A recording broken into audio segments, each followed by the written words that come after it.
Para la comprensión de las políticas de vivienda, los principales analistas internacionales parten de la consideración de que la intervención pública sobre la vivienda se deriva de la propia concepción que se da en cada sociedad del estado de bienestar, que no es otra cosa que la consideración del papel que se atribuye al Estado en la satisfacción de aquellas necesidades básicas que el mercado no puede o tiene problemas para su provisión. A partir de la concepción de los diferentes tipos de estado de bienestar, se podrían explicar las características diferenciales entre las políticas de vivienda de los países desarrollados. La política de vivienda tiene como punto de partida la diferenciación de los estados de bienestar, y en concreto la clasificación que establece a Spin-Andersen. El problema para el caso de España, como sucede para los países del sur, es que la clasificación inicial establecida por Spin-Andersen no se mencionaba en estos países, pero lo situamos en el modelo conservador. La cuestión es que entonces las políticas de bienestar aplicadas a la vivienda cambian en relación con los otros dos elementos que componen el sistema, en este caso serían la familia y el mercado, ya que la sociedad civil tiene una intervención escasa sobre este bien. Al considerarse la intervención del Estado incluida dentro de un sistema, cualquier variación que se dé en el mercado o en la familia va a afectar de forma directa modificando sus planteamientos. En ese sentido, está claro que los cambios en el mercado producidos con la elevación de los precios exigirían un cambio de política. Del mismo modo, las transformaciones que se están dando en las formas de convivencia que se reflejan en los cambios familiares también implicarían a cambios en la intervención pública sobre la vivienda.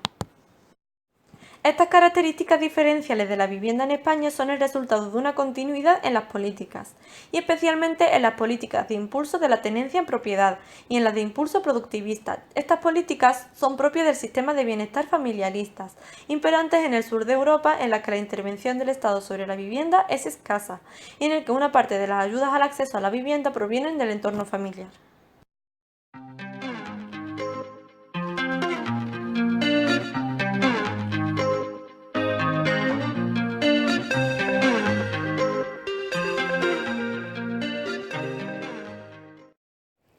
En España, la construcción masiva de viviendas se produce casi 2 décadas después que en los países del norte de Europa.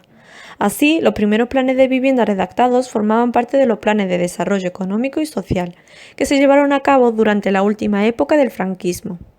En aquel momento, el principal objetivo era cubrir la necesidad de vivienda de forma genérica. El parque de viviendas era demasiado pequeño y se iniciaba una serie de procesos sociales como la emigración campo-ciudad, a los que había que dar respuesta de forma inmediata.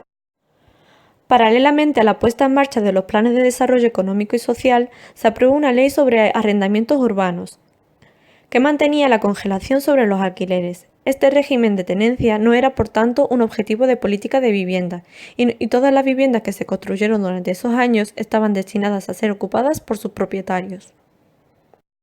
La emigración campo-ciudad, el incremento de las rentas familiares y la política de vivienda, que pretende hacer de cada español un propietario, provocan el aumento de la demanda de viviendas. En el periodo de 1961 a 1976 se construyen muchas más viviendas de las que el plan señalaba como necesarias, pero en régimen libre, quedando el número de viviendas protegidas construidas por debajo de las determinaciones del plan. Es en este momento en el que se produce el gran número de viviendas vacías y secundarias. El Plan de Vivienda de 1961-1976, incluido dentro de los planes de desarrollo económico y social, toma la decisión de apoyar la construcción de viviendas como una de las alternativas para comenzar el despegue económico del país. Y esta decisión, que se repite constantemente desde los años 60 hasta el día de hoy, es un factor determinante en la política de vivienda en España, marcando la principal diferencia con el resto de los países europeos. El siguiente plan de vivienda, conocido como Plan Trienal, vuelve a plantear dos objetivos de la misma naturaleza: el descenso del paro y dar cobertura a esa parte de la población que no había podido optar a una vivienda durante la época anterior. Pero el plan vuelve a fracasar, manteniendo de forma endémica un porcentaje de población sin acceso a la vivienda. En 1984 se diseña el Plan Cuatrienal, en el que vuelve a repetirse la misma historia.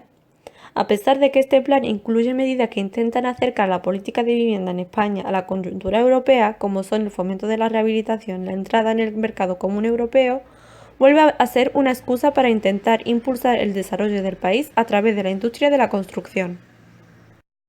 En la década de los 90 se aprueba una serie de medidas que recrudecen aún más la situación y que vuelven a reincidir en el mismo objetivo. impulsar la economía española a través de la industria de la construcción. Casi todas las ayudas diseñadas durante esta época tienen como destino una clase media capaz de invertir sus ahorros en la compra de una vivienda, olvidando por completo los problemas de acceso de los más desfavorecidos. En Europa, conseguir un parque de viviendas adecuado a las necesidades de la población y reorientar los objetivos de la política costó casi 30 años. En España, el proceso se produjo mucho más tarde y con mucha más rapidez. Las aspiraciones del país en ese momento estaban orientadas al desarrollo económico. Por tanto, mientras el objetivo de los países europeos estuvo orientado a la búsqueda de un bienestar social en sí mismo, en España dicho bienestar se confundió con el mero desarrollo económico. Algunas de las decisiones tomadas en ese momento transforman profundamente la estructura del parque y a pesar del tiempo transcurrido siguen definiendo la situación actual. Se fomentó el acceso a la vivienda en propiedad, frente a los modelos europeos que diversificaron las formas de acceso, al menos en sus inicios. No se planteó la creación de un parque de vivienda social, sino que se pasó directamente a la construcción y venta directa de las viviendas protegidas. En los siguientes 40 años la política podría haber sido reorientada, sin embargo el gobierno siempre apuesta por el impulso de la construcción residencial como motor económico.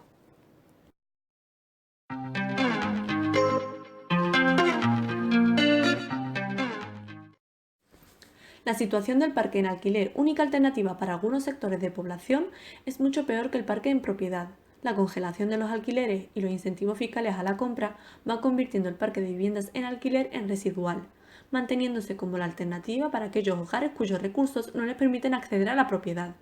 Una política basada en un solo régimen de tenencia, la propiedad, desanima tanto a los inversores potenciales como a los dueños de las viviendas sin uso, de modo que el parque en alquiler va reduciéndose en número y está en peores condiciones. Desaparecen las opciones de elección que en determinadas situaciones son muy importantes: divorcios, movilidad de la población por trabajo, emancipación de los jóvenes, etc.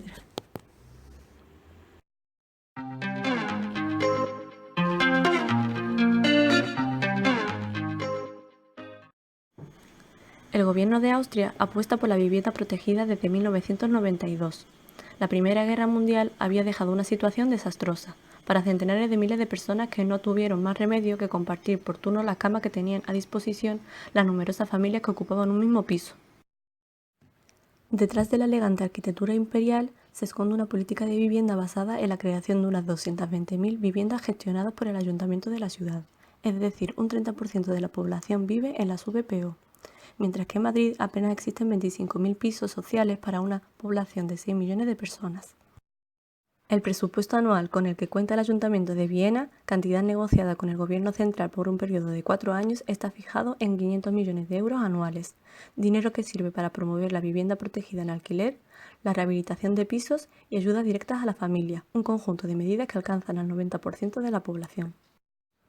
La clave de esta democrática política de vivienda sin ánimo de lucro está en que los 220.000 inmuebles de su propiedad estén dispersos por toda la ciudad, incluidos los barrios más residenciales de Viena. El 60% de las viviendas que se construyen actualmente en Viena son protegidas frente al 20% que se crean en Madrid.